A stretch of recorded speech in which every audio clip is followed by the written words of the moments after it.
I beg your pardon. Donald Trump is no longer president, but he had one more thing to do before heading out the door, and that's granting clemency for federal offenses.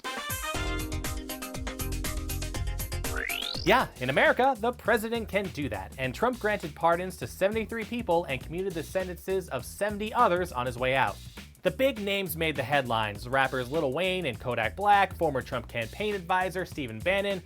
Sorry, no Tiger King, who had a stretch limo waiting outside prison for him, but Robert Bowker, who illegally transported snakes for Ruby Cobra King Komarek 30 years ago, was pardoned.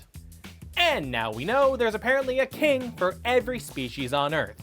And some of the people granted clemency have New England ties, and we went through them. Let's start with former Maine property developer Michael Liberty, who in 2016 pleaded guilty to illegally giving $22,500 to Mitt Romney's primary campaign, far above the allowed $2,500.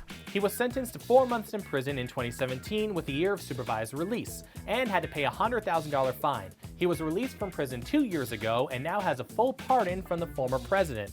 The White House noted that he's the father of 7 children and has been involved in numerous philanthropic efforts. Mainer Michael Pelletier had served 12 years of a 30-year sentence for conspiracy to distribute marijuana. He had been working on being released due to health problems. According to the White House, he'd also taken up painting while incarcerated. Glenn Moss of Connecticut pleaded guilty in 1998 after a 3-year undercover investigation called Operation Overdraw turned up fraud in the healthcare industry. The FBI calls the operation one of the most sophisticated and extensive operations of its kind at the time, and it resulted in $1.3 million of medical equipment seized. Moss admitted to conspiring to pay kickbacks to obtain referrals for his company, according to the Hartford Courant. The White House pardoned Moss, citing many philanthropic efforts on a national and community level. Another person with Connecticut ties is Jerry Donald Walden, who has served 23 years of a 40-year prison sentence for intent to distribute cocaine at the Federal Correctional Institution in Danbury, Connecticut. The White House said he was a model inmate. You might recognize Robert Zangrillo, who was arrested and charged in the college admissions scandal last year, which was prosecuted out of Boston's federal court. Zangrillo, a University of Vermont graduate, hadn't faced a trial yet, but was granted a full pardon, with the White House calling him a well-respected business leader and philanthropist. Here's what the outgoing U.S. Attorney for the District of Massachusetts, Andrew Lelling, said about the pardon Wednesday.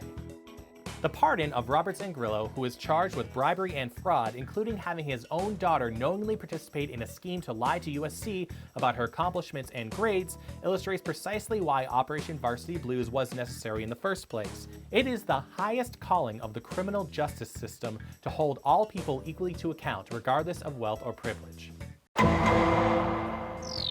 Finally, we have some more local graduates on the list of those pardoned by Trump. University of New Hampshire graduate Todd Belander was granted a full pardon after pleading guilty to 1 count of conspiracy to commit honest services fraud in 2008. The White House noted that he chased down someone who assaulted an elderly woman with a deadly weapon on Capitol Hill. Yale graduate Paul Erickson was investigated for collusion with Russia involving unregistered foreign agent Maria Butina. Her arrest came amid special counsel Robert Mueller's investigation into Russian interference, but the two were actually unrelated. Erickson was sentenced to 7 years in prison for financial crime last year. He has now been granted a full pardon, the White House saying his sentence was part of the greatest witch hunt in American history. And there are a lot of other names on the list, which you can find on the archived version of the Trump White House's webpage.